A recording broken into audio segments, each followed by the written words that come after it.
శంకర భగవత్పాదులు శివానందలహరి చేస్తూ మకుటాయమానమైన శ్లోకం అన్నారు. గళంతీ శంభోత్వచ్చరిత సరిత కిల్బిషరదో దళంతీ ధీకుల్యాసరణిషు పతంతీ విజయతాం దిశంతీ సంసార భ్రమణ పరితాపోపశమనం వసంతి మచ్చీతో హృదయ శివానందలహరి అంటారు. ఏం చేస్తుందా భగవత్ కథ అంటే చెవులలోంచి లోపలికి వెళ్ళి అది హృదయ తటాకమునందు నిలబడి చల్లతనాన్ని ఇస్తుంది. దేని నుండి చల్లతనం?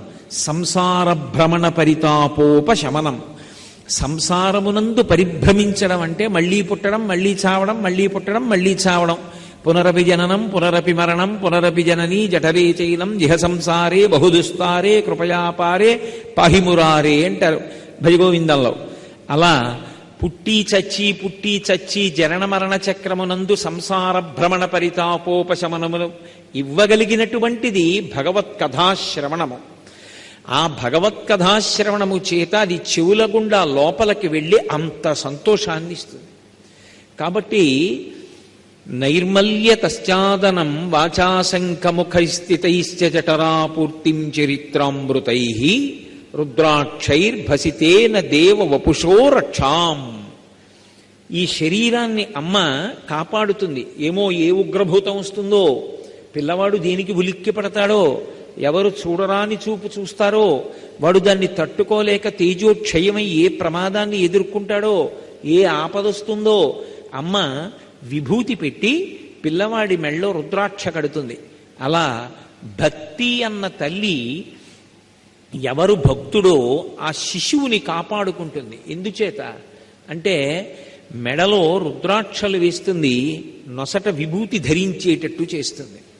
కాబట్టి రుద్రాక్షైర్భసితేన దేవ వపుషో రక్షాం భవద్భావనా పర్యంకే వినివేశ్య భక్తి జననీం భక్తార్భకం రక్షతి. భక్తి అన్న తల్లి ఏం చేస్తుందంటే అస్తమానం భగవంతుడికి సంబంధించినటువంటి స్మరణలు అనేటటువంటి ఊయలలో పెట్టి ఊపుతూ, ఆ ఊగుతుండగా ఆ హాయిని అనుభవిస్తూ, సంతోషాన్ని అనుభవిస్తూ, బాహ్యమునందు ఏమైనా కష్టం ఉందా అన్న విషయం పట్ల ఏ విధమైనటువంటి స్పృహ లేకుండా పరమ సంతోషాన్ని అనుభవిస్తూ ఉంటాడు.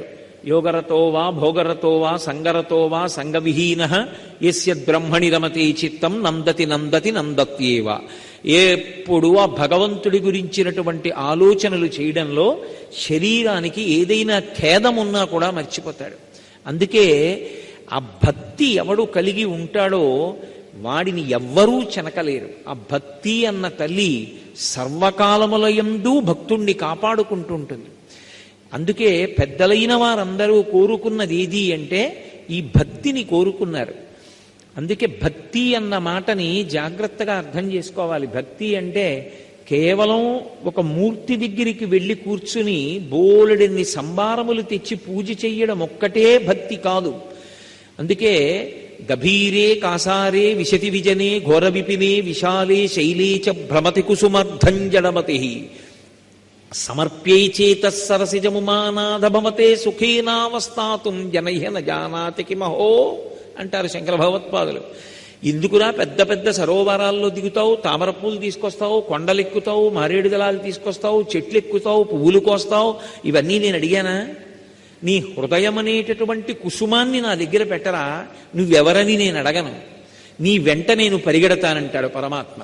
అంటే దాని అర్థం పూజ చెయ్యొద్దనా? కాదు. కేవలము పదార్థములు పరమేశ్వరుడికి సమర్పించడం ఒక్కటి పూజ కాదు.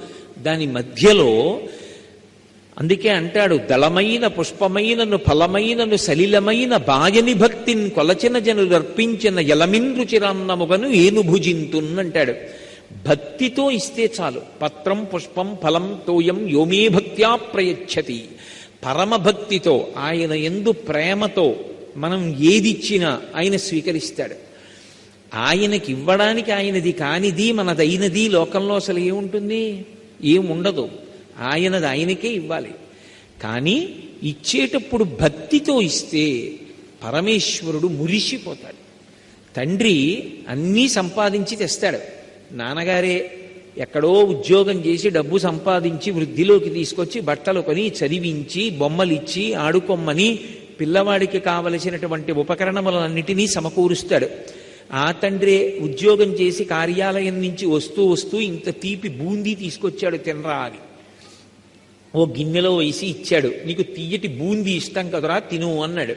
కొడుకు ఆ బూందీ తీసుకుని, నాన్నగారండి ఎంత బాగుంటుందో, నా కోసం బూందీ తెచ్చారా అని ఓ గడ్డ తీసి నోట్లో పెట్టుకోబోయి ఆగి గబగబా వెళ్ళి, నాన్నగారండి మీరు తినండి అన్నాడు.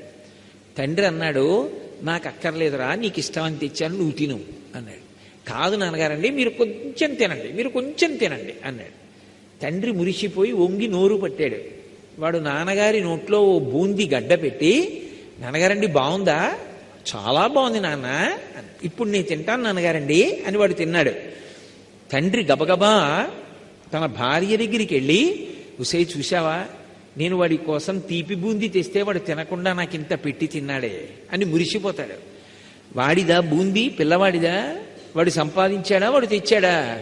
తండ్రి సంపాదించి తెచ్చినటువంటి బూందీలోంచే కాస్త బూందీ తండ్రి నోట్లో పెట్టాడు. లౌకికంగా బిడ్డని కన్న తండ్రి అంత మురిసిపోతే సుఖస్థానములన్నిటినీ బ్రహ్మాండములలో ఇచ్చి, బ్రహ్మాండములలో ఉన్న సుఖస్థానములను అనుభవించడానికి జ్ఞానేంద్రియాలిచ్చి, సుఖమన్న భావనిచ్చి సంతోషపెడుతున్న పరమాత్మకి ఒక పదార్థాన్ని భక్తితో ఇస్తే ఆయన మురిసిపోతాడు. అది భక్తి. ఆ భక్తి లేనప్పుడు ఎంత పదార్థాన్ని ఇస్తే మాత్రం ఆయనకి కావాలి? అందుకే ఏ భక్తుడైనా అడిగింది ఏమిటంటే, లోకంలో అన్నీ నాకు సుఖాలే ఇయ్యి, అన్నీ నా కోరికలే తీర్చు అని అడగలేదు. అసలు పండిపోయినటువంటి స్థితిలో ఎవరైనా ఏ కోరిక కోరారంటే, ఈశ్వర నాకు కావలసింది ఒక్కటే. కుంతీదేవి కూడా శ్రీకృష్ణ పరమాత్మను అడుగుతుంది, యాదవులందు పాండు సుతులందు నాకు మోహ విచ్ఛేదము చేయుమయ్యా, ఘనసింధువు చేరెడి గంగభంగి నీపాద సరోజ చింతనముపై అనిశము మదీయ బుద్ధి అత్యాదర వృత్తితో గదియగనట్లు చేయగదయ్య ఈశ్వర అంటుంది. నదికి దారి చూపించరెవ్వరు, తానే ప్రవహించి ప్రవహించి ప్రవహించి సముద్రంలోకి వెళ్ళిపోతుంది. అలా వెళ్ళిపోయినటువంటి నది ఎలా వెళుతుందో, ఈశ్వర నా యొక్క తలంపులు కూడా ఎప్పుడూ నీకు సంబంధించినవై ఉండాలి, నిన్ను స్మరిస్తూ ఉండాలి. నిన్ను స్మరించడం అంటే మళ్ళీ బాగా గుర్తుపెట్టుకోవాలి, కలిసొచ్చిన నాడు భగవంతుణ్ణి పొగడ్డం, కలిసి రాని నాడు భగవంతుణ్ణి విస్మరించడం కాదు. వాంఛితార్థ ప్రదాయిని ఆవిడ. పిల్లవాడు ఏదైనా అడగచ్చు, నాన్నగారు కారు తాళాలు ఇవ్వండి ఒకసారి అలా కాసేపు తిప్పుకొస్తానంటాడు. తండ్రి ఇస్తాడా? తప్పు, ఎప్పుడూ తీయకూడదని వీడు కారు తాళం అడుగుతున్నాడని అందకుండా ఎక్కడో దాచేస్తాడు. ఎందుకు ఇవ్వడు? ఆ కారు పిల్లవాడికి ఇస్తే ఆ పిల్లవాడు కారు తీసుకుని వెళ్ళి ప్రమాదానికి లోనవుతాడు, అందుకు ఇవ్వలేదు. అమ్మవారు ఒక కోరిక తీర్చలేదనుకోండి, అమ్మవారు కోరిక తీర్చకపోవడంలో కూడా ఏదో అనుగ్రహం ఉంది, అది నాకు దొరికితే నేను పాడయ్యే అవకాశం ఉందన్నమాట, అందుకే అమ్మవారు ఇవ్వలేదు అని మురిసిపోగలిగినటువంటి పరిణితి ఏర్పడడం నిజమైన భక్తి. అందుకే ఘనసింధువు చేరెడి గంగభంగి నీపాద సరోజ చింతనముపై అనిశము మదీయ బుద్ధి అత్యాదర వృత్తితో గదియగనట్లు చేయగదయ్య ఈశ్వరా అంటుంది. నా మనస్సు పరమ సంతోషంతో, ఎప్పుడూ నీ గురించినటువంటి ఆలోచనలతో సంతతము, అది సుఖమా దుఃఖమా వదిలేయి, ఎప్పుడూ నీ యొక్క పాదములను పట్టుకోవడంలో మాత్రం విస్మరణ పొందకూడదు. అందుకే భక్తి అన్న మాటని చాలా జాగ్రత్తగా అర్థం చేసుకోవాలి. అసలు యథార్థమునకు భక్తి అన్న మాటకు అర్థం ఏమిటంటే, పూజామందిరంలో నేను కూర్చున్నప్పుడే భక్తి అన్నాను అనుకోండి, 24 గంటల్లో నేను పూజామందిరంలో ఎంతసేపు కూర్చుంటాను? ఓ అరగంట కూర్చుంటాను, గంట కూర్చుంటాను, 2 గంటలు కూర్చుంటాను, మిగిలిన 22 గంటలు భక్తి లేని జీవితమా? కాదు. భక్తి తంతువుగా పెరగాలి. పెరిగినప్పుడు అసలు భక్తి అన్న మాటకి అర్థం ఎక్కడి నుంచి వస్తుంది అంటే, తప్పు చెయ్యకుండా అంతటా ఈశ్వరుణ్ణి చూడగలిగినటువంటి ఆ దృష్టికోణమునందు ఉంటుంది. అందుకే శంకరుడు సౌందర్యలహరి చేస్తూ అంటారు, జపో జల్ప శిల్పం సకలమపి ముద్రా విరచన గతి ప్రాదక్షిణ్యాక్రమణవచనాద్యాహుతి విధి ప్రణామ సంవేశ సుఖమఖిలమాత్మార్పణ దృశ సపర్యాపర్యాయస్తవ భవతు ఎన్మే విలసితం అంటారు. జపో జల్ప శిల్పం సకలమపి ముద్రా విరచన. ఒక పని చేస్తున్నప్పుడు నాకు ఈ పని చెయ్యడానికి కావలసినటువంటి శక్తి ఎక్కడి నుంచి వచ్చింది? ఇది ఆలోచించడానికి భక్తి అంటారు. నేను ఇప్పుడు మాట్లాడుతున్నాను అంటే 84 లక్షల జీవరాశులలో ఎవరికీ లేనటువంటి అనుగ్రహం మనుష్యుడికి ఉంది, కంఠంలో స్వరపేటికి ఉంది. నేను ఇప్పుడు ఈ విషయం వీళ్లతో చెప్దాము అని భావించినంత మాత్రం చేత నాకు సంకల్పం సహస్రారం దాకా వెళ్ళి పైకి వెళ్లకుండా కొట్టబడి వెనక్కొచ్చి నోటిలో నిలబడితే నా నాలుక కదిలి నాలుక ఆ గాలిని నొక్కితే నేను ఏ భావాన్ని ప్రకటించాలనుకున్నానో దానికి వీలుగా నాలుక చేత నొక్కబడినటువంటి గాలి అక్షరములై, అక్షరములు పదములై, పదములు వాక్యములై నాలో ఉన్న భావాన్ని పట్టుకుని శబ్దం బయటికి వస్తే అది మీ చెవులలోకి వెడితే నాలో ఉన్న భావన మీలో ఉన్న భావనయై సభాపతి ఏకరూపాన్ని పొందుతున్నారు.